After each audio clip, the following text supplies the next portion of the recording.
charging $30 and look at that. Yeah. Right. So they, I guess, didn't know that or understand that. But I guess the question, regardless of what we do about this, the question moving forward is that if you retain that, then it's going to be this additional fee. They did shut it off. Okay. Yeah. So it's not a issue in the future? Yeah. Okay. Okay, well, that makes it easier. Okay. So really, there was no, in essence, there was no water going through it. No. It's a formality.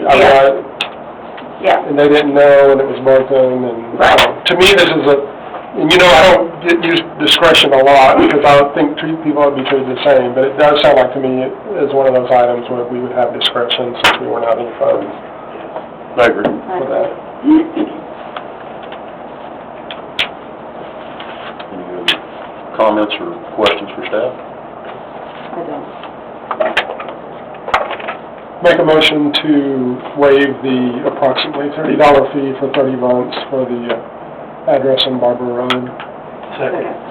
We have a motion and a second to waive the additional fees, the $30 per month for 3 months for Shelley Alicio at 4852 Barber Road. Is there any further discussion? All in favor say aye. Aye. Motion carries. Thank you. Thank you. Thank you, Mark. Thank you.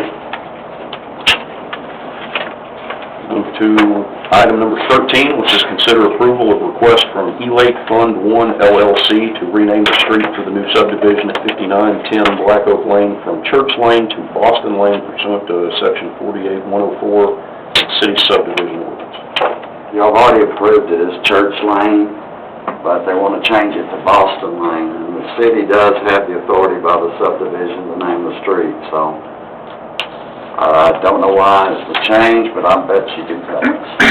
Why do y'all want to change it? Yes. Can we ask the young man for it? Yeah.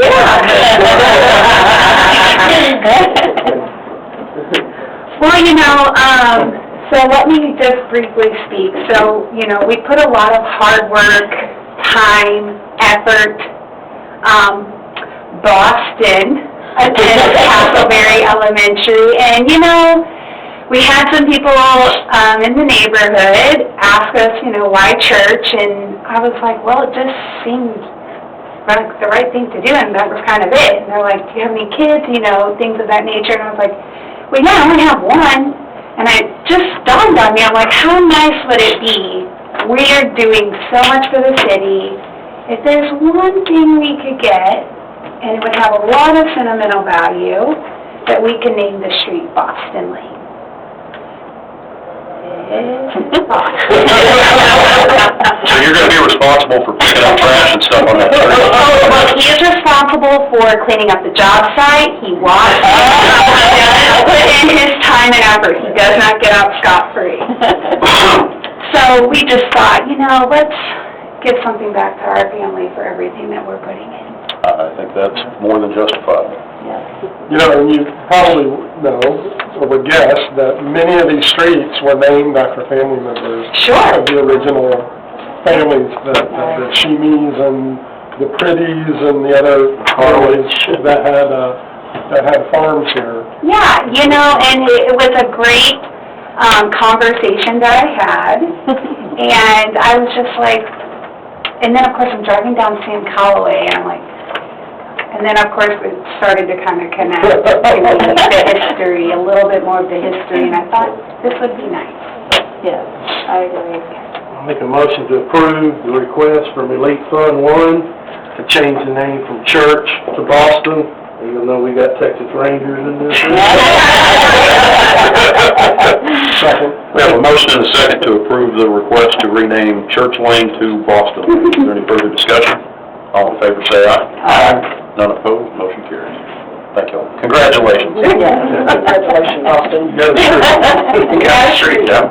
We'll move to item number 15, which is to conduct a public hearing in order to receive citizen comments on the proposed application from Elite Fund 1 LLC to rezone approximately 3.9772 acres of land in the St. Elizabeth subdivision, described as being lots 24B, 24B, and 25B, otherwise known as 5910 Black Oak Lane in River Oaks, Texas, Tarrant County, Texas, from a PDR4 Plan Development Zoning District, meeting R4 single-family based development requirements, to a PDR4R Plan Development Zoning District, meeting R4 single-family based development requirements by revising the single-family home square footage from 2,300 to 2,100 square feet and incorporating construction revisions in Section 1 of Ordinance Number 1321-2021 and providing revised construction documents in Exhibit A, zoning case PZ 2022-0003RZ. This public hearing is open at 7:16. What this started out with is just when they got into the lots and what they could actually do with them, and to keep the architectural design that they had presented to the city back when they were seeking for a plan development. The actual sizes of the house came out to be like 2,025, 2,160.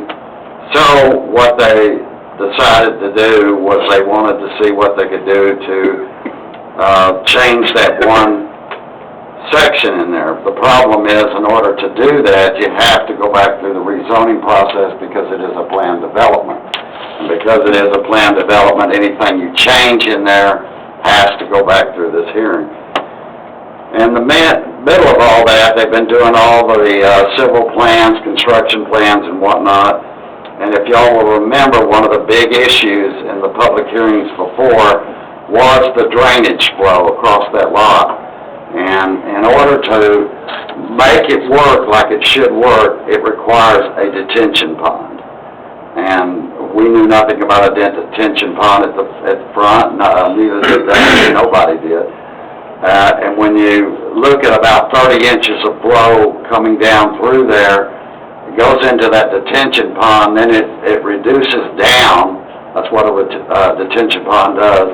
It'll reduce it down to where when it connects to Fort Worth, which is 24 inches, then it's handling the flow like it should. It has to drain down through that detention pond. In order to do that, that's going to take up one whole lot. So instead of 20 houses, there are 19. But if you read the ordinance the way it was written, it says a maximum of 20. It doesn't say that it has to be a minimum of 20. So that's not an issue here, except that you will have 19 houses instead of 20. That one whole lot will become Lot 1X. That's the reason for the statement in there where it says, in revising construction documents, because the plat will now be, that will be Lot 1X in order to do that. The only thing that we also dealt with the fencing on there to be sure that we had the right material. So the city kind of had some input in this along with the developer. And the reason for that was to be sure that we were getting the fencing materials around there that wouldn't, that wouldn't be weather torn and have to be replaced in a matter of a few years, because eventually that's going to be 19 different people's property in that area. At first, we talked about an HOA on the detention pond, but it seems like most everybody on P&Z was against the HOA, because that's all it would be for. And so it turns out that some said in the meeting that the city's going to take over all the other utilities, they should take over that one, and too. So they talked about possibly deeding the lot over to the city. But the answer to all of that is, we currently do not have any for sure agreement or anything on it, but we do know that it's something that got to be dealt with. So without bringing this all back to rezoning, we put the language in there that this would be an agreement that would be worked out between the city and the developer, and that being the city council. So at that time, if it's an agreement between us, or if it's the city takes it over, those things still have to be settled.